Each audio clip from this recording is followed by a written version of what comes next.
saya lihat itu 82 poin ya, Pak Darmin. Iya. Ke 4706. Ya, very good lah, Pak Darmin. Nah, Pak Darmin, sebelumnya saya sapa teman-teman dulu ya. Sahabat silakan, bisnis silakan. dan profesional, teman-teman semuanya. Malam ini saya bersama Pak Darmin, seorang pakar investasi di pasar modal yang telah mendapatkan rekor muri. Kita akan sharing tentang risiko dan peluang investasi pada saat krisis sekarang ini. Ya, saya udah bisa mulai, Pak Darmin. Silakan, mulai, silakan. Pak Darmin. Ya, jadi Pak Darmin, situasi ini saya lihat IHSG ada koreksi menjadi apa ya Pak ya? 4706, di mana hari ini ada penguatan 82 poin ya. Ini adalah benar, kabar baik atau bagaimana Pak? Tergantung posisinya, apakah dia seorang traders atau seorang investor. Tapi kalau biasanya marketnya naik, itu akan memberikan sentimen yang positif, memberikan optimisme, ya itu termasuk kabar yang baik, Pak. Ya, dan perkiraan ini Pak, perkiraan ini kalau kita lihat dari, oke lah, sebelum saya Pak Darwin memberikan paparan mengenai krisis ya, ini sebuah resiko atau peluang, saya melihat setengah tahun yang lalu itu IHSG itu masih dinilai 6.000-an ya Pak ya. Sekarang ya, betul. 4.700, bahkan di akhir Maret itu sempat turun ke level 3.900 sekian ya. Nah, ini tentunya kalau dilihat dari tren 10 tahun yang lalu ya, 2008, 98 itu kurvanya adalah V-shape Pak ya, begitu turun dan kemudian naiknya juga sangat cepat sekali. Nah, pada saat itu situasi ekonomi yang sulit, juga politik yang sulit, namun pergerakan roda perekonomian masih bisa berjalan. Nah, ini situasi saat ini bukan hanya terhambatnya roda perekonomian, tapi pergerakan manusia secara masif itu juga menjadi sebuah hambatan yang besar. Karena faktor kesehatan adalah faktor utama. Nah, kalau dilihat dari perkembangan IHSG, Pak, IHSG, tentunya kita nggak bisa prediksi ya, pandemik ini kapan akan selesai, dan kita nggak bisa prediksi berapa cepat, tapi mudah-mudahan bisa lebih cepat, ya, tergantung pada vaksin. Ada yang memperkirakan bulan 6 sudah selesai, ada yang bulan 7, tapi alangkah baiknya kita preparation yang lebih baik, apakah bisa dekat atau jauh, tapi persiapan apa yang akan kita lakukan itu jauh lebih baik. Nah, dilihat dari faktor investasi, pandemik ini sebuah risiko atau peluang menurut analisis Bapak sebagai pakar dan penasehat yang sudah meraih rekor muri di bidang pasar modal. Silakan Pak, memberikan paparan secara gambar umum. Ya, jadi dalam hidup ini kita harus berani mengambil resiko. Jadi kalau orang yang hanya berteori tanpa melakukan sesuatu, tidak akan ada hasilnya. Jadi selalu kalau pakar-pakar motivasi, pakar manajemen, pakar bisnis kan take action. Jadi kalau kita berteori take action. Jadi itu di ilmu itu ada namanya risk management. Itu bagus sekali. Anda tahu risk management itu perlu dipraktekkan dengan mengambil tindakan-tindakan, yaitu sepanjang kita resiko itu kita ambil resiko yang terkalkulasi, yaitu selalu kita ada plan A, B, C. Misalnya kita tadi Pak Siangir katakan V-shape. V-shape itu kan berarti turunnya tajam, cepat pulihnya. Ya itu orang akan gembira. Kalau V-shape apa yang harus kita lakukan? Soal market nggak bisa kita prediksi. Yang bisa kita lakukan adalah melakukan planning sesuai dengan modal dana kita sendiri, sesuai dengan risiko yang bisa kita ambil. Jadi kalau V-shape apa yang harus kita lakukan? Kalau U-shape itu artinya dia turun, sudah itu konsolidasi, naik turunnya sedikit aja lama, baru naik kembali. Misalnya sampai tahun 2021 baru naik kembali. Nanti sepanjang tahun ini cuma indeksnya market itu naik turunnya 100-200 poin, 100-200 poin, tidak balik lagi ke 5.000, 6.000, apa yang harus kita lakukan?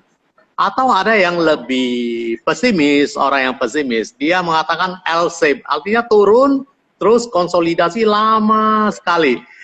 Itu tidak balik lagi ke 6.000-an, itu mungkin setahun, 2 tahun, 3 tahun, nggak lama. Jadi apa yang harus kita lakukan? Jadi selalu kita melakukan apapun skenarionya, kita bisa investasi, apapun skenarionya, kita tetap bisa mengambil peluang-peluangnya dengan mengkalkulasi resiko yang akan kita hadapin. Luar biasa, Pak. Nah, kalau dilihat dari IHSG, ini koreksinya sudah sangat luar biasa sekali ya. Walaupun sekarang ada peningkatan kembali ke 47, sempat ke 39. Artinya, kalau dari koreksi daripada perusahaan ya, nilai market cap perusahaan itu berkisar hampir 6 triliun ya, Pak ya, sebelumnya ya. Terjadi koreksi hampir 2 triliun ya. Enggak, harusnya udah ribuan triliun menguapnya. Ribuan triliun, hampir 2.000 triliun ya kalau nggak salah ya Pak ya. Iya, iya. Dan koreksi sampai 30%, 20 sekian sampai 30%, saya melihat banyak pakar investasi di seluruh dunia, bahkan Robert T. Kiyosaki, dan kemudian beberapa pakar finansial keuangan, dan Warren Buffett juga mengatakan bahwa di saat krisisnya adalah the best for investment. Apakah itu menarik, Pak? Apakah itu sesuatu yang benar menurut analisis Bapak? Betul, sebab sejarah membuktikan data 100 tahun, 1 abad kita lihat, setiap resesi itu turunnya besar. Kalau kita investnya dengan baik, kita akan menikmatin keuntungan yang pada waktu normal-normal, keuntungannya normal. Pada waktu abnormal, kita akan mendapatkan keuntungan abnormal juga. Tentu bagi orang yang bisa mengantisipasi. Tapi kalau orang yang tidak bisa mengantisipasi, dia ceroboh, tanpa kalkulasi, tanpa mau belajar dan sebagainya, itu justru resikonya makin besar bagi dia. Sama dengan orang berselancar di ombak yang besar, kalau dia punya skill, dia akan menikmatin selancar dia, makin besar ombak dia, makin enjoy dia. Tapi kalau dia nggak punya skill, itu bahaya bagi dia. Seperti diving juga ya Pak ya? Iya, betul. Semakin dalam, semakin mengasihkan. Iya. Di dalam itu semakin bagus foto-foto yang dapat dilihat, keindahan alam di dalam lautan itu. Nah, Pak Darmin, dari analisis ya, ini kan adalah sebuah peluang. Nah, kembali lagi adalah situasi krisis ini terdapat 2 kelompok, Pak. Ada yang sudah investasi saham sudah sangat lama sebelum krisis, sampai ke krisis itu artinya sudah mengalami sebuah, saya katakan adalah sebuah koreksi kerugian yang ya lumayan, diprediksikan sesuai dengan turunnya IHSG, ya tergantung juga sebenarnya sama apa yang diinvestasikan. Namun yang ada sekelompok lagi adalah, ini adalah yang melihat peluang ini dan kemudian mendapatkan informasi dari berbagai pakar, melihat dan mendengar banyak, ini adalah time to invest dan sebagainya. Nah, ini mungkin akan menikmati. Nah, menurut Pak Darmin, saran atau gambaran untuk teman-teman atau sahabat yang sudah investasi dan yang sebelum investasi seperti apa?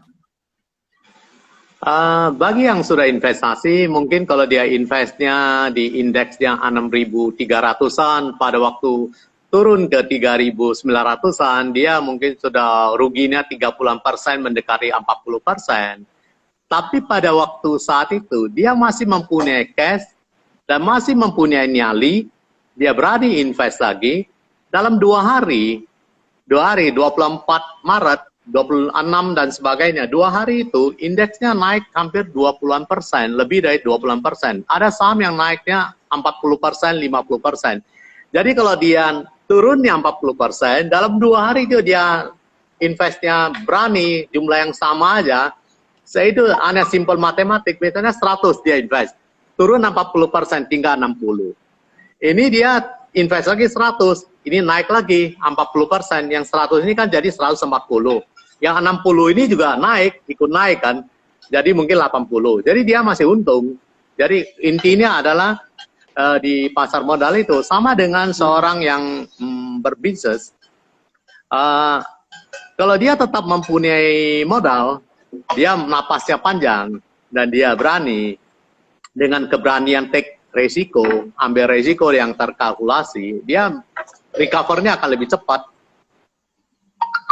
Bagi orang yang belum melihatnya, ya, dibanding dengan banyak permasalahan adalah orang dia investnya mungkin turun 40%, walaupun ada yang uangnya sudah gak ada. Itu ceritanya udah finish lah. Dia harus tunggu lebih panjang waktunya.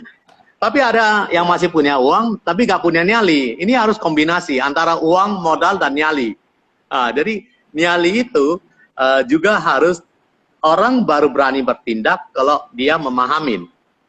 Jadi dia bukan sembrono atau ceroboh, tapi dia punya nyali, tidak punya skill, dia sembarangan, dia namanya sembrono, itu bisa salah invest. Ada saham yang 3.900-an, dia invest sampai sekarang, indeksnya sudah 4.700, saham itu masih gak naik-naik, ya dia salah invest namanya. Artinya jadi itu perlu nyali yang mempunyai skill. Nyali dan advice. Nyali, advice, dan skill ya, Pak ya? Iya. Nyali, advice, dan skill.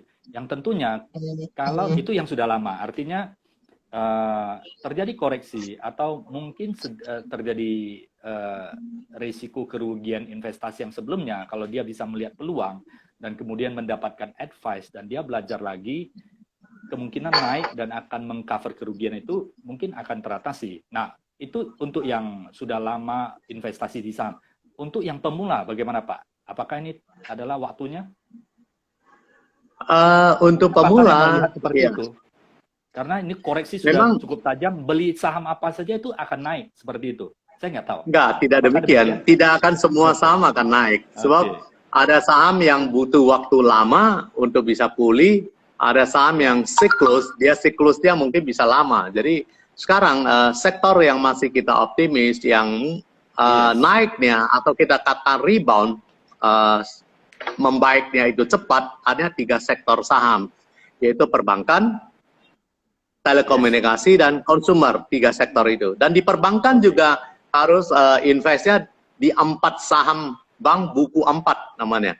Buku 4 adalah bank yang modalnya yang kuat, yaitu diantaranya BRI, BCA, BRI, Mandiri, BNI. 4 saham itu, 4 bank itu aja. BBCA, BMRI, BBNI, dan BBRI ya Pak ya? Ya, 4 bank itu. Jadi sampai itu akan pulih kembali. Jadi kalau sektor telekomunikasi, konsumer ICBP, yaitu di Pure Consumer ICBP, itu namanya Indofood, yang khusus memproduksi tepung terigu dan instant noodle. Dan bisa juga ke induk perusahaannya, itu ada kombinasi antara konsumer yang memiliki ICBP, Indofood, INDF, kode sahamnya, dia punya sawit 2 perusahaan juga di sana. Oke. Dan kuncinya, Pak. Telekomunikasi. Sebelum ketiga itu telekomunikasi ya, dan ini yang akan menurut Bapak itu akan rebound itu lebih cepat, 3 ini Pak. Iya. Tapi kuncinya adalah di harga belinya. Kalau Anda kebelian kemahalan, mungkin pada rebound Anda perlu tunggu waktunya lebih lama. Misalnya BBCA berapa minggu lalu itu pernah naik ke 30.000 lebih sedikit, sekarang cuma 27.000-an. Anda ya masih mungkin potential loss. Yes. Nah, untuk ketiga ini, sekarang kan kita mengetahui bahwa IHSG ini udah terjadi koreksi lumayan, tapi ada yang masih terjadi penurunan. The best buy itu period time-nya kapan, Pak? Apakah dalam the best buy itu for investment? Kalau kita trading, saya pikir itu harus skill betul, khusus betul. Ya. Dia harus memiliki fundamental dan technical skill yang bagus ya. For investment. Kalau untuk investasi, invest, ya itu orang tidak bisa mengetahui pakai ilmu apapun, tidak bisa mengetahui the best time. Jadi the best time itu adalah tetap invest, yaitu dengan mengalokasikan sesuai dengan berapa modal yang mau kita invest, dan juga berapa lama uang ini. Yang paling penting adalah kalau kita investasi adalah idle money. Kalau itu uang itu bisa tahan 3 tahun, ini adalah timingnya, sudah saatnya kita masuk. Sekarang sudah resikonya sudah kecil, tapi tetap ada resiko. Dia bisa, kita khawatir terjadi second wave. Artinya hari itu kan 24 Maret terendah 3.900-an, kita reboundnya kencang sekali. Kita khawatir terjadi second wave. Kalau dia second wave terjadi, mungkin akan lebih rendah lagi. Jadi caranya bagaimana? Kita nggak tahu apakah second wave terjadi apa tidak. Apa yang menyebabkan second wave terjadi? Misalnya, penting, Pak. Pertanyaan yang misalnya di global itu, pandemik ini berlangsung sampai akhir tahun belum selesai. Belum selesai. Sekarang kan di US itu kan ahlinya yang resmi memprediksi akan terjadi yang meninggal itu 200.000 orang. 100 sampai 200.000 orang. Sekarang kan cuma 20 ribuan. Jadi kalau dia meninggalnya dengan turut simpati, bukan berarti saya ini orang berdarah dingin. Jadi kita berbicara secara objektif, kita prihatin, simpati, banyaknya korban meninggal. Tapi secara investasi, orang melihat kalau sudah diumumkan 200.000, kalau di bawah 200.000, orang nggak akan terjadi second wave. Kalau second wave itu sudah lockdown, tidak bisa atasin lagi, itu membludak. Mungkin sebab ada satu institusi, Imperial College, yang memprediksikan di US itu bisa korbannya meninggal itu sampai 2 juta. Kalau itu jutaan meninggal, itu akan terjadi second wave. Jadi ada satu Imperial College, Bapak Google aja Imperial College, dia prediksi di UK, United Kingdom, itu bisa 500 ribuan orang mati. Di US 2,2 juta. Kalau itu terjadi, bisa terjadi second wave, second shock. Misalnya di China, sekarang kan sudah mulai atau ada satu JP Morgan mengatakan negara-negara mana yang sudah recovery, China, Korea sudah mulai tahap recovery. Tapi kalau itu muncul lagi pandemik baru, itu bisa second wave. Atau yang apa yang diprediksi. Kita melihat peak-nya itu di Mei, Juni, Juli, 3 bulan ini. Tapi kalau itu peak, sudah itu semuanya seluruh dunia itu menurun korbannya, melambat, landai artinya meninggal, dan yang kena baru itu berturun terus orangnya, itu orang akan lega itu. Jadi produksi berjalan kembali, itu akan. Tapi kalau sampai akhir tahun, semua supply chain ini terganggu, itu akan terjadi second wave. Jadi selalu kita katakan bahwa apapun kita ada plan A, plan B, kalau second wave terjadi, kita masih ada uang, masih ada modal, dan masih ada nyali untuk invest. Jadi selalu plan. Artinya ada, jangan semua diinvestasikan ke satu titik. Artinya the basic life, operational, kemudian bisnis itu tetap harus jalan, alokasi yang tentunya jangan sampai investasi atau alokasi ini menjadi operational atau kebutuhan sehari-hari bulanan itu terganggu. Artinya seperti itu ya Pak ya? Iya. Jadi kalaupun selalu kita mainkan adalah kuncinya adalah di cash. Kuncinya bukan berarti kita pegang cash semua, kita tahu berapa persen kita invest di indeks sekarang, mungkin 20-30%, nanti dia koreksi, kita invest lagi bertahap di saham apa, itu hanya simple matematis. Kita bisa buatin sensitivitas analisisnya, bisa buat simulasinya. Kalau misalnya BCA hari itu turun sampai 20.000, masih ada uang kita invest, apa yang terjadi, kita bisa simulasi. Plan A, plan B itu hanya simple matematik. Yes. Nah, Pak, ada yang mengatakan kita lihat bahwa pandemik COVID-19 ini juga menyebabkan banyak sekali sudah beralih ke WFH ya, work from home. Artinya operational business itu sudah berkurang aktivitasnya. Berkurang aktivitasnya, dan tidak dipungkiri Pak, banyak terjadi sudah PHK, karena ekspor tujuan Eropa dan tujuan Amerika itu sudah terjadi hold, bahkan sebagian slowdown, tapi ada yang hold sama sekali Pak, sehingga mau tidak mau perusahaan itu sudah nggak bisa melaksanakan operasional rutinitas lagi, dan pengangguran itu terjadi kenaikan. Nah, kredit seperti kepemilikan itu akan menjadi terhambat, impact-nya pasti ke bank. Nah, tadi Pak Darmin katakan bahwa ada 3 kategori ya. Saya belum tanya ke nanti, saya akan tanya ke Bapak itu ke sumber daya, resource, sampai ke properti sama konstruksi. Tapi kita bedah yang 3 ini dulu. Di perbankan Pak, di perbankan secara simple matematis, impact ekonomi pasti akan besar, Pak. Itu dibanding dengan konsumer, kita pasti tahu kalau di WFH ini, kemudian di situasi yang terbatas aktivitas ini, konsumer FMCG itu pasti tetap akan dibutuhkan, dan farmasi. Nah, untuk analisis di perbankan ini bagaimana? Yang jelas itu bahwa seluruh dunia trennya perbankan itu sampai akhir tahun itu laporan keuangannya tidak akan cantik, artinya labannya tidak booming, dan semua pemerintah seluruh dunia sudah melakukan relaksasi, artinya pelonggaran peraturan, di mana bank itu diberikan kebebasan untuk melakukan restrukturisasi sehingga menyehatkan perusahaannya, dan juga bagi pengusaha-pengusaha mungkin dalam lockdown, dalam work from home ini, dia kan bisa melakukan restrukturisasi kreditnya. Dia bisa duduk bersama dengan banknya, mengatur kembali cash flow-nya. Yang penting itu kita tahu semua orang susah. Itu sudah kelihatan. Itu sesuatu yang tidak bisa kita rubah. Jadi yang penting itu kita harus tenang. Dalam tenang berpikirlah, kita berpikir jernih, kita terdapat kekuatan untuk bangkit. Jadi kita harus melakukan planning, negosiasi dengan bank. Kalau yang sektor real itu, apa yang harus dilakukan? Orang yang bisa survive, yang punya rebound, adalah orang yang bisa adaptability. Jadi yang melakukan adaptasi. Demikian juga bank.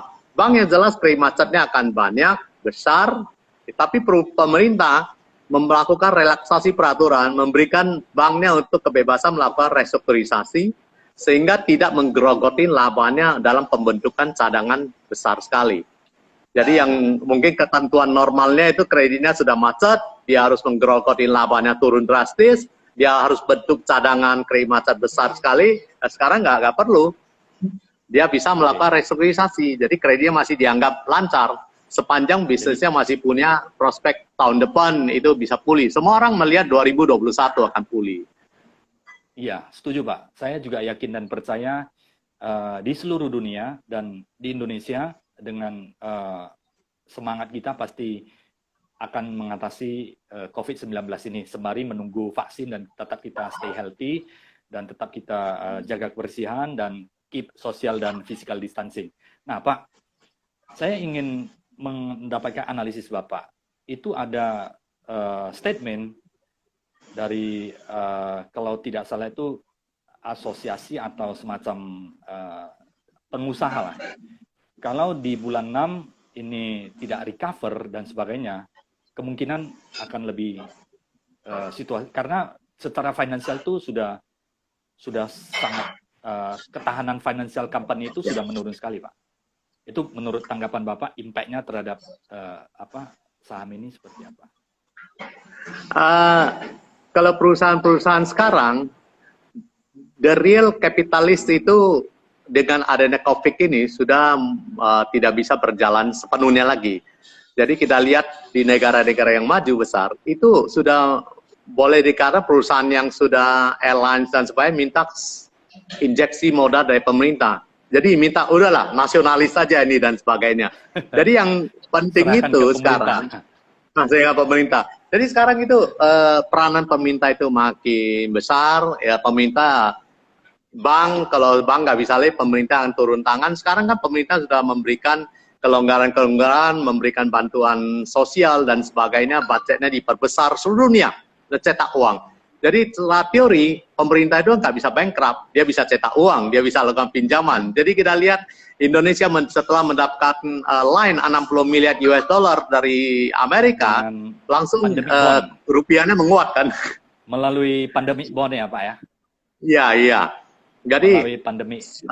segala sesuatu itu kita ingat bumi ini bulat, kecuali Anda percaya bumi ini datar.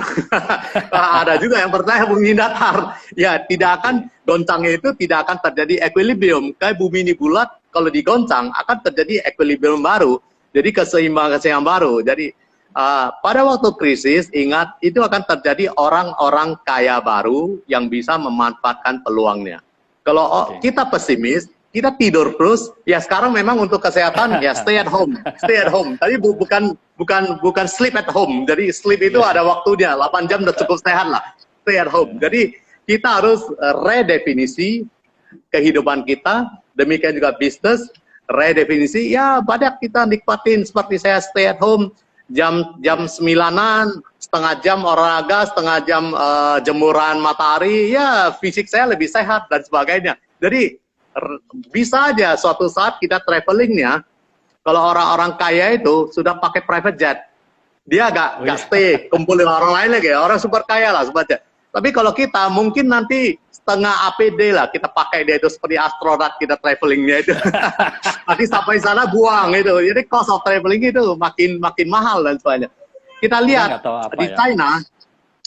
Di Guangzhou itu orang sudah lock in stay at home begitu lama, begitu dibuka toko super mewah Hermes itu dalam satu hari 2 jutaan US dollar satu hari dalam record high penjualannya. Berarti orang itu ditahan-tahan. Anda seperti itu minuman bergas, bersoda, Anda tahan-tahan kocok-kocok begitu buka push akan meledak. Itu di China sudah ada. Memang luar biasa orang China ini. Nah, ini Pak. Oke, optimisme itu pasti ada. Nah, tapi banyak yang melihat itu pandemik ini sampai seberapa jauh. Artinya pandemik semakin jauh berarti sumber daya manusia, sumber daya perusahaan itu akan semakin terkuras. Demikian juga rumah tangga pasti more spending, pasti lambat laun tabungan dan kemudian stok kas dan bank itu pasti akan menurun tajam. Tapi ada beberapa yang mengatakan bahwa di bulan 6. Berarti artinya kita harapkan dalam 1-2 bulan ini sudah ada perbaikan dari segi penemuan obat maupun vaksin ya. Kalau makin panjang lagi, saya setuju yang dikatakan Pak Darmin, nanti akan the second wave akan datang kembali. Betul ya Pak ya? Kalau salah dikoreksi. Artinya ini time to, kalau saya kesimpulan dari Pak Darmin sebagai pakar investasi, time for investasi ini adalah bagus time-nya karena koreksinya sudah cukup tajam, 20-30%. Ya artinya. Tapi kuncinya don't full invest. Ya masih. Kuncinya adalah tetap ada jaga cash, jangan full invest dihantam sekaligus pada level sekarang. Jadi alokasinya adalah berapa yang nyaman, berapa persen yang nyaman kita invest. Kalaupun dia tidak turun second wave, kita masih punya uang. Jadi masih punya peluang, kita buy high, sell high aja. Buy high kan kalau sudah pulih cepat, kita beli lebih mahal, nggak apa-apa. Kan dia biasanya, naiknya juga akan lebih cepat. Iya, kalau biasanya udah terjadi pulih, misalnya vaksin dan sebagainya, udah ditemukan, dan sudah ada semacam penawar atau obatnya, kenaikan itu tak terbendung. Apakah benar itu, Pak? Iya, sebab di pasar modal itu adalah berjalan lebih cepat daripada sektor real. Sektor realnya mungkin masih belum recover, tapi pasar modal itu akan duluan naiknya lebih cepat dan lebih besar persentasenya daripada sektor real. Mungkin sektor real labanya masih naik 10-20% dan sebagainya, di pasar modal bisa naiknya double. Sebab orang mengantisipasi kalau ini sudah pulihnya mungkin tidak bisa seperti sebelum krisis, tapi nanti tahun depannya kan bisa balik lagi seperti krisis. Jadi orang akan antisipasi itu, growth-nya akan, misalnya ini dari 100 turun ke 60. 60 naik 20%, 72. 72 ini nanti tahun depan bisa ke 100, itu kan persennya tinggi sekali. Itu hanya simple mathematics. Jadi pasar Betul, modal betul. itu adalah a step ahead. Orang berpikir semuanya melihat laba tahun 2021. Jadi sekarang harganya sudah diskon duluan. Kuncinya adalah Iya. don't full invest. Selalu alokasi cash-nya berapa dan sebagainya. Sama dengan banyak nasabah-nasabah di BCA cairin depositonya, buka rekening di tempat kita. Jadi teman-teman saya, Dan orang customer relationship manager, tanya dia, kenapa kamu cair? Iya, saya beli daripada tahu di bank kamu, saya beli saham bank kamu. Lagi diskon, dia bilang. ya, ya, ya, ya. Dan Pak Darmin, eh, itu benar nggak dilihat dari investasi di pasar modal dan pasar saham ini? Ini di saat krisis, di era krisis pandemik ini, buka rekening di pasar saham itu luar biasa, Pak. Iya, datanya Apakah, kalau apakah tidak itu salah dari berapa hari lalu sudah 50-an ribu rekening baru yang buka. Dan di tempat kita hampir setiap hari kita kelabakan dan ada yang bukanya lantaran kita physical distance, nggak boleh dekat, ada yang bukanya via online. Jadi kita sangat blessing, sangat beruntung sekali kemajuan teknologi yang sangat membantu kita. Tidak bisa perlu physical distance, bisa melalui FaceTime, bisa melalui WhatsApp, dia foto datanya kirim ke kita, itu semua sangat membantu. Jadi kita yakin krisis ini akan pulih cepat sebab waktu 98 masih belum ada kemajuan artificial intelligence demikian cepat, sekarang sudah ada. WhatsApp masih belum ada dulu, sekarang sudah ada. Instagram belum ada, semua sekarang kita bisa optimalkan. betul-betul? Nah, saya melihat Pak Darmin, di 2008, 2009, itu turunnya kan 2.700 ke 1.200 sekian, itu hampir koreksi 50%. Dan naiknya setelah itu lumayan luar biasa. Nah, dari 2.000 sekian, 1.200 naik menuju ke 6.000 Ke sekian. 6.000. Artinya kalau melihat saham ini adalah investasi jangka panjang gitu. Kalau saya melihat, kalau salah dikoreksi ya Pak ya, melihat ini adalah investasi jangka panjang.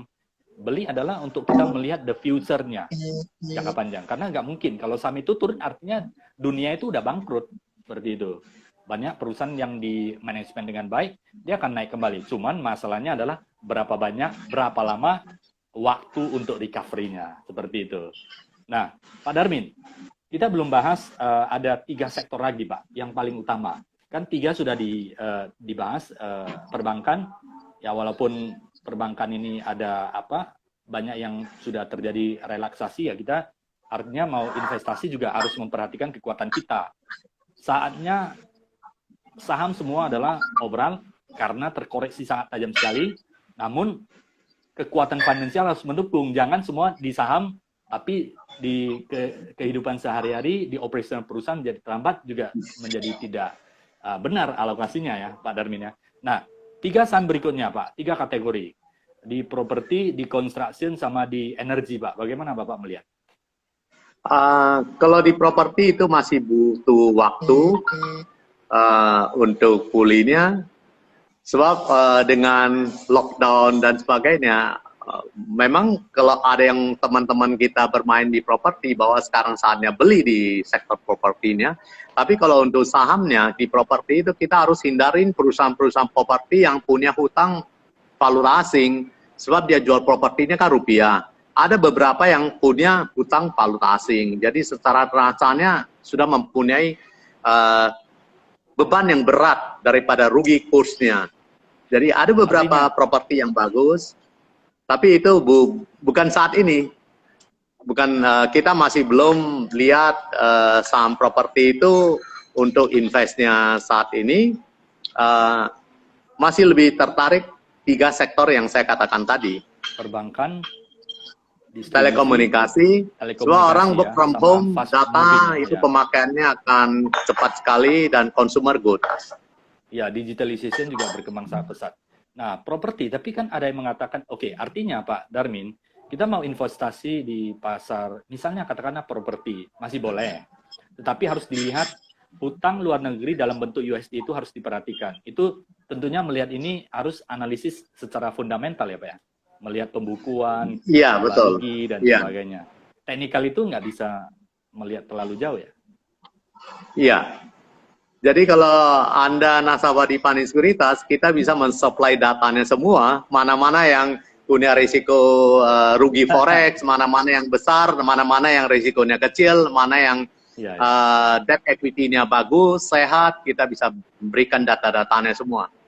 Oke, berarti properti masih ada kemungkinan, asalkan pilih properti secara fundamental tidak memiliki hutang dalam bentuk USD yang besar, karena penjualan di Iya. Indonesia itu menggunakan rupiah. Seperti itu Pak ya. Tapi ini saya lihat program dari Presiden untuk bantuan sosial dan COVID-19 sebesar 400 triliun lebih itu ada dana yang cukup besar untuk pembangunan perumahan rakyat, Pak. Bagaimana Bapak melihat itu? Sebab hampir yang bermain di perumahan rakyat pembangunan itu, perusahaan-perusahaan yang listed di bursa itu porsinya masih kecil. Jadi itu memang akan berjalan, tapi imbasnya ke perusahaan-perusahaan, emiten-emiten, saham yang kita tercatat sektor properti di sana, mereka jarang bermain di sektor itu. Oke, Dan berarti kalau skala recovery-nya bisa lebih prioritasnya lama. adalah, ya, 3 skala prioritas itu sektornya, yaitu perbankan, telekomunikasi, dan consumer. Itulah skala prioritasnya. Oke. Properti itu skala prioritas di belakangnya. Demikian Oke. juga dengan konstruksi dan lain. Ini menarik, Pak. Kalau di bank, Bapak sudah katakan ada 4 ya. Mandiri, BBRI, BBNI, BBCA, sama BBNI, BBRI, BBCA, BMRI. Oke, Ya. Pak. Kalau dari segi konsumer, Pak, mungkin Bapak bisa berapa yang Bapak sarankan? Konsumer Ada 3 kita atau 5? lebih dengan 3 atau 5? skala prioritasnya, pertama kita lebih suka ICBP, anak perusahaannya ICBP. Indofood, setelah itu baru holdingnya Indofood. 2 itu. Indofood, Kalau ICBP, sektor kedua, kemudian lain lagi, Pak? yang sektor telekomunikasi Kalbe, Pak? itu adalah Kalbe Val. Kalbe itu growth-nya akan lambat, walaupun penjualan vitaminnya itu pesat sekali, food suplemen pesat sekali, tapi komposisi suplemen dan vitamin ke penjualan Kalbe-nya sendiri itu kecil. Oke. Memang Kalbe itu akan produksi ini obat COVID dan sebagainya, tapi kita lihat pertumbuhannya itu kecil, masih ya. kecil. Pertumbuhannya ya masih kecil, Kalbe. Kino, Pak, Kino? Dan kita sektor telekomunikasi yang kita senangin adalah Telkom dan Excel. Oh, Telkom dan Excel. Telkom dan Excel. Sekarang luar biasa pemasangan IndiHome. Ya. Kemudian kantor-kantor yang biasanya 30 atau 40 sekarang upgrade ke 50 sampai ke 100 Mbps ya. Ya. Semakin lama semakin permintaan terhadap kuota ini semakin meningkat. Nah, Pak. Betul. Oke. Berarti dari telekomunikasi, Telkom dan Excel, kemudian ICBP, INDF, ya kemudian yang bank itu 4. Nah, dari ini Pak, biasanya investasi, misalnya katakanlah banyak ini kan ada yang sudah investasi mungkin sudah ada pengalaman, yang belum ada pengalaman mereka mau investasi. Analisis apa yang digunakan, Pak? Apakah fundamental? Kalau analisis teknikal kita sudah tahu bahwa semuanya terjadi penurunan koreksi 20-30%. Bahkan ada yang lebih, Pak. Tapi secara fundamental priority pertama apa yang harus kita lihat, apakah dia profit, kemudian ada yang mengatakan bahwa kita itu melihat adalah PBV-nya, Pak, price book value-nya. Apakah itu benar, Pak? Benar. Kalau pertama kita akan pilih mana yang mau kita invest. Tadi udah kita sebutkan 3 sektornya. Ya, 3 sektor itu kita invest di saham apa. Itu pendekatannya dengan fundamental analysis untuk menentukan mana perusahaan-perusahaan yang mau kita invest. Yang perlu ditekankan, diingat oleh investor bahwa dia beli saham dia sebenarnya beli atau invest di bisnis di belakang saham itu. Setiap saham ada bisnis yang mendukungnya. Jadi bagaimana menilai saham ini bagus apa tidak?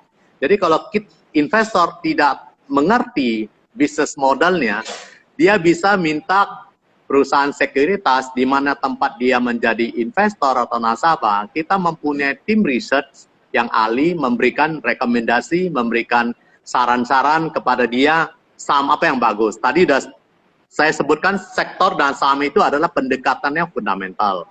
Kedua adalah berapa harganya, itu pendekatannya teknikal. Dan investor juga akan kita berikan kemudahan memberikan saran-saran apis masuk kira-kira di harga berapa. Kita membantu melakukan analisa teknikalnya. Walaupun itu tidak, sekali lagi disclaimer pernyataannya, itu tidak menjamin. Sama dengan dokter, dia akan melakukan X-ray, CT scan, cek darah, semuanya, tapi kan tidak menjamin pasti sembuh. Jadi itu kita menjalankan semuanya sesuai dengan ilmu profesionalisme kita. Jadi yang itulah uangnya. Dan yang ketiga adalah investor itu harus jujur dengan diri sendiri. Saya dengan Pak Siang Jet, kita mempunyai DNA yang beda-beda. Demikian juga proses pengambilan keputusan nyali kita juga beda-beda.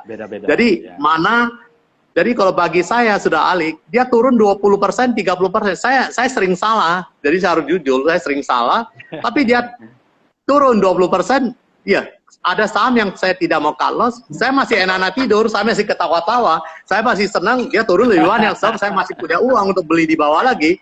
Itu simple matematik. Jadi bagi yang orang yang turun 5% udah gak bisa tidur. Wah kalau gitu janganlah invest di saham, janganlah. Nanti lebih cepat dia ketemu Tuhan di surga, kan dosa kita sama keluarganya. Apalagi dia penyangga keluarga, sumber mata pencarian keluarga. Jadi yang jelas itu semua saham bisa turun harganya. Tidak, kalau jangan pilih saham yang tidur itu ya gak ada cuan, justru ada naik turun. Nah itu ada peluang. Saham yang bagus adalah kalau dia naik 10% misalnya, turunnya cuma 5%. Dia naik balik lagi 10%. Jadi dia turun 5%, nanti naik balik 10, kita masih untung 5% kan. Jadi itu saham yang baik pada uptrend namanya. Rebound, tapi bisa meningkat ya. Lebih cepat. Dan yang ketiga adalah dia tahu jujur diri sendiri bagaimana psikologi dia, emosi dia. Ya saham ini adalah kontrol diri sendiri. Tidak ada bisa yang mengajarkan. Jadi Anda harus jujur sama diri sendiri. Bagaimana fear and greedy factor. Pada waktu dia untung, dia gak jual-jual, dia anggap dia paling pintar, turun, dia marah-marah dan sebagainya. Jadi yang di saham itu, seperti itu ya, Pak. Ya, gak mungkin kita bisa beli di harga terendah, jual di harga tertinggi. Sekali-sekali mungkin. Kalau setiap kali demikian, itu gak akan mungkin. Akan stres kalau kita punya ekspektasi demikian. Kalau Bapak kan ahlinya NLP kan, jadi Neuro Linguistic Program kan reframing itu, psikologinya itu ekspektasinya kan orang bisa puas kalau ekspektasinya yang wajar. Kalau dia ekspektasinya tidak wajar, gak akan puas-puas. Yang ketiga adalah asset allocation, kontrol dana dia, berapa dia di saham dan sebagainya. Ingat, saham itu adalah bisnis. Bisnis yang paling enak, yang tidak perlu overhead cost, yang tidak perlu kelola bisnisnya, tidak perlu pusing, kita bisa jalan-jalan, kita bisa sport, kita bisa enjoy life, orang lain yang jalankan, tinggal kita nikmati hasilnya. Tentu punya risiko. Sama dengan kita kelola bisnis sendiri. Banyak misalnya teman kita yang baru buka shoppingnya, baru dia invest besar-besar, lockdown, tutup shoppingnya. Nggak bisa ngerjain apa-apa. Kalau ini bursa masih liquid, masih bisa kita eksekusi, bisa jual, bisa cashing out, dan sebagainya, bisa switching bisnis, dan sebagainya. Jadi itu 4 hal yang penting. Iya, silakan. Dulu banyak teman-teman yang bergabung, ada Pak Budi, kemudian ada Pak Bambang, kemudian ada Pak Wilson, dan kemudian Pak David, ya kemudian banyak yang gabung, Pak Joni, kemudian Pak Tanto, Pak Wilson, Bu Yenti. Nah, ada satu pertanyaan, Pak. Dan di sini ada Pak Pintor juga, Pak. Selamat malam, Pak Pintor. Semoga malam, Pak Pintor, memberikan edukasi secara terus-menerus dengan Pak Darmin. Pak, ada yang tanya, bagaimana dengan ISAT, Pak? Oh, Indosat. Yes. Eh, Bapak sebutkan Telkom sama Excel. Kenapa Indosat nggak disebutkan, Pak? Ini banyak yang bertanya-tanya. Mungkin ada yang sudah sebab investasi. di antara 3 sektor telekomunikasi itu, kita lebih senang 2 itu. Sebab itu growth-nya akan lebih cepat dibanding dengan Indosat dan sebagainya. Cuma kita sendiri, saya ada punya 3 nomor telepon. Saya hanya pakai Telkomsel dan XL. Mungkin pasiennya juga teman-teman yang pakai Indosat lebih sedikit, Pak ya. Iya, iya, iya. Ya. Oh, itu faktor dari itu dari segi sales ya? Ya. Dan juga kalau Bapak mau pendukung daripada telekomunikasi, ya bisa ada di sana tower dan sebagainya yang menyewakan tower-tower kepada sektor telekomunikasi, ya itu juga boleh diperhatikan. Oke, Pak, ini karena sangat menarik sekali, Pak. Sebenarnya saya mau gali Bapak lebih dalam lagi di energi dan di PGN dan gas dan kemudian Adaro dan macam-macam. Namun waktu juga yang sangat terbatas. Bagaimana Bapak melihat situasi investasi untuk ataupun saran untuk 1 minggu ini, Pak? Buying atau selling? Kalau Bapak. Kalau short term selalu kita melihat daripada price movement-nya, pergerakan harganya. Jadi di market itu bisa 3. Kalau kita sangat aktif day trade dan sebagainya, belakangan ini saya melihat chart per menit, minute chart 5 menit, 1 menit dan sebagainya. Ya kadang-kadang saya nggak mood, feeling saya nggak tas, udah saya tinggalin. Saya hari itu nggak trading, saya olahraga, saya enjoy minum kopi dan sebagainya. Jadi ngapain kita paksakan? Jadi pada minggu ini mungkin kita melihat marketnya akan konsolidasi. Hari ini kan disclaimer lah, artinya kita udah mengerti lah kalau udah namanya saham kan namanya investasi, tidak ada yang kepastian di dunia ini. Kalau Anda main di BBC ya Anda harus perhatikan itu cum date daripada dividen. Begitu cum date dividen, mungkin itu harganya bisa koreksi sebesar dividen itu. Anda mungkin BBC sekarang masih konsolidasi. Kekuatan dia untuk balik ke 30.000, di atas 30.000 itu masih belum kuat. Belum kuat, ada kemungkinan, tapi semuanya ada kemungkinan di saham, tapi kemungkinan itu tidak kuat. Jadi Anda sendiri taksir di harganya berapa Anda mau masuk.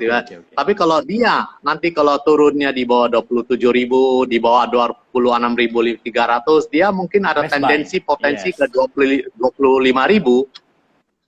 Yes. Itu apa yang harus dilakukan? Ya, dia mungkin kalau level itu ya 25.000, 26.000-an itu Anda start akumulasi lah, cicil beli, sudah saatnya cicil beli dan sebagainya. Oke.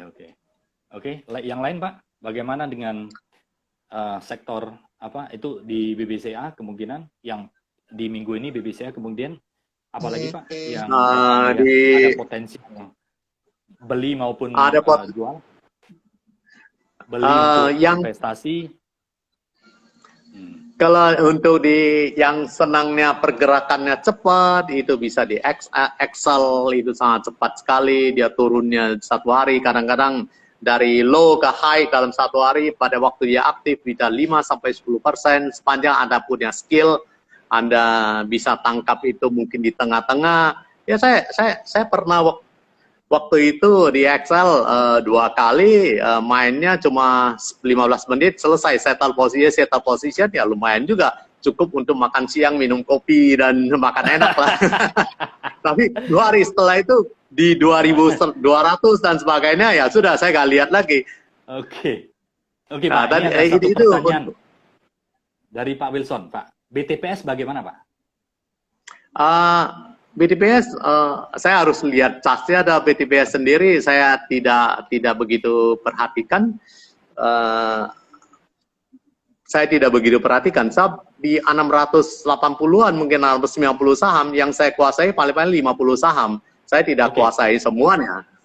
Menarik sekali Pak, ini menarik. Ini kalau kita cerita itu tiga kali pertemuan pun nggak akan habis-habis Pak. Ini baru 3 saham yang dari consumer goods, perbankan, dan kemudian di telekomunikasi. Belum lagi yang lain, belum lagi yang banyak Ya, turunannya, itu sangat banyak. Saran Bapak untuk investasi sebenarnya, untuk trader, untuk yang sudah lama, ada yang mengatakan bahwa investasi cukuplah, fokus ke 5 atau 10 udah cukup. Nanti terlalu banyak susah untuk menganalisisnya, susah untuk mengendalikan. Mengetahui informasi aja, satu hari baca satu informasi satu perusahaan itu 1 minggu sudah 6 hari, 1 minggu 7 hari sudah, baru 7 aja Pak, nggak sanggup. Kita akan ulang-ulang. Bagaimana Pak menurut Bapak? itu pertama span of control, kemampuan orang melakukan analisis, kemampuan dia melakukan kontrol, melototin sahamnya, dan yang kedua adalah berapa jumlah dana yang dia investasikan. Orang yang 100 juta dengan 10 miliar Menarik. tentu beda-beda jumlah Beda. saham yang dia Span of investasikan. control Pak, span of control itu berapa lama? Berapa company yang realistik lah Pak, untuk saran lah. Kalau terlalu banyak nggak kendalikan, kadang-kadang pun nggak dilihat lagi Pak. Kadang ada yang lupa apakah sahamnya dia ada beli atau tidak Pak. Tapi Saya sekarang udah digital udah 21, gampang, udah lihat. ya. Saya udah 21 tahun di pasar modal, saya udah lihat hampir 7 ribuan nasabah, portfolionya saya lihat. Kalau nasabah yang supermarket saham, itu lebih banyak rugi. Jadi, boleh Anda nabung saham, tapi nabung saham yang uptrend, nabung saham yang menguntungkan. Jangan Anda nabung saham lantaran itu rugi, udah, jangan lihat. Beli lagi saham baru, beli lagi saham baru, beli lagi. Tapi kalau Anda beli terus saham baru, Anda tidak learn a lessons, tidak analisa kenapa Anda salahnya, apa yang buat Anda rugi, Anda tidak berubah. If you doing the same thing again, insanity to hope the different result. Anda akan hasilnya sama. Jadi orang ini lupakan, saya beli lagi yang baru, beli lagi. Jadi di portfolio dia ada puluhan saham, semuanya rugi. Jadi yang biasanya idealnya itu kalau dia uangnya 100 juta ya 3 sampai 5 saham lah. Paling-paling 10 Anda sudah cukup di sektor yang beda-beda, cukup diversifikasi. 5 sampai 10 untuk ya, 3 sampai 5 kalau jumlah uangnya kecil, kalau jumlah uangnya besar ya paling-paling 10 lah. Oke. Baik Pak Darmin, waktu kita tinggal 2 menit, sudah tak terasa ya. Karena kalau udah cerita saham, banyak analisis perusahaan, saya juga tertarik secara analisis fundamental, secara manajemen dan macam-macam, secara grafik. Saya juga sangat senang dengan hal ini. Kita waktu yang tidak cukup banyak untuk saya bahas lebih banyak bersama Bapak. Ya, saya tahu di pemikiran Bapak masih luar biasa. Closing point Pak, untuk sahabat teman-teman kita semuanya.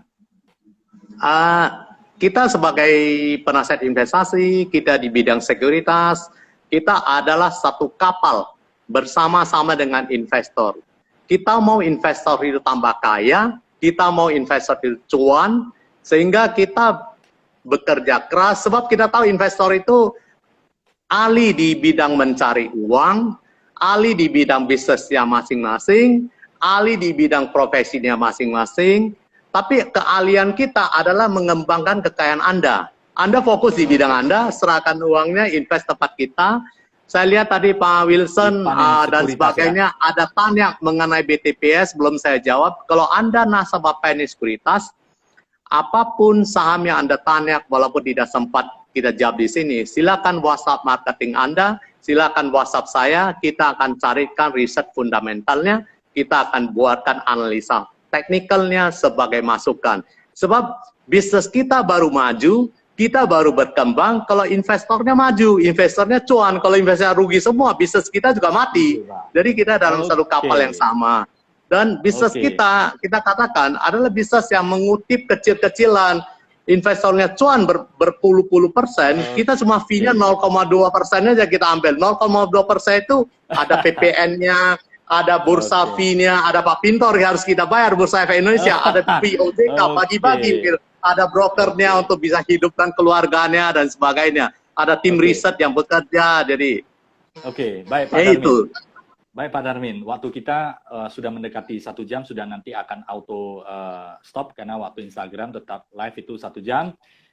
Malam ini saya ingin mengucapkan sekali lagi terima kasih yang luar biasa Pak Darmin sharing. Ini masih baru istilahnya buku pertama, masih ada 100 buku lagi yang harus kita bedah karena semua ada di pemikiran Pak Darmin ya yang telah memajukan Panin Sekuritas. Sahabat bisnis yang profesional, sekali lagi terima kasih sudah join di dalam live Instagram ini. Semoga apa yang dipaparkan oleh Pak Darmin dari Panin Sekuritas itu bermanfaat bagi teman-teman semuanya. Selamat malam teman-teman semuanya. Sampai jumpa kembali. Selamat malam Pak Darmin. Selamat malam Pak. Terima kasih Pak Sengit. Terima kasih semua yang join. Terima kasih masukannya, advice-nya. Saya banyak dapat masukan dan belajar. Terima kasih. Selamat malam. Terima kasih. Malam.